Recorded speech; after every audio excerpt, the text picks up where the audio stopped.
Hello বন্ধুরা, আবার আমি চলে এলাম তোমাদেরকে কবিতা আবৃত্তি শোনাতে। আমার স্বরচিত কবিতা। দেখো তোমাদের ভালো লাগে কি না এই কবিতা। এই কবিতাটির নাম এক টুকরো চিঠি। মনের কথা কও গো তোমরা সমাজ মাধ্যমে, মনের কষ্টে কেঁদে চলেছি, যাচ্ছে কি তোমাদের কানে? কষ্ট আমরা চাই না দিতে ওগো সোনামণি, দেশটা যে এগিয়ে যাচ্ছে, হারিয়ে যাচ্ছে তাই সোনার খনি। কিছু কিছু রয়ে গেছে মনের মণিকোঠায়, রেখো মনে করো না হেলা, ঘরের আবর্জনা ভেবে মিটিও না মনের জ্বালা। এই আবেদন করি সবে, সবাই থাকো ভালো, আমাকে মনে করে এক টুকরো চিঠি লিখো।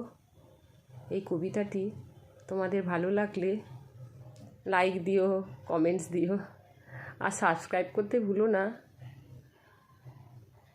এখন আসি বন্ধু, গুড বাই।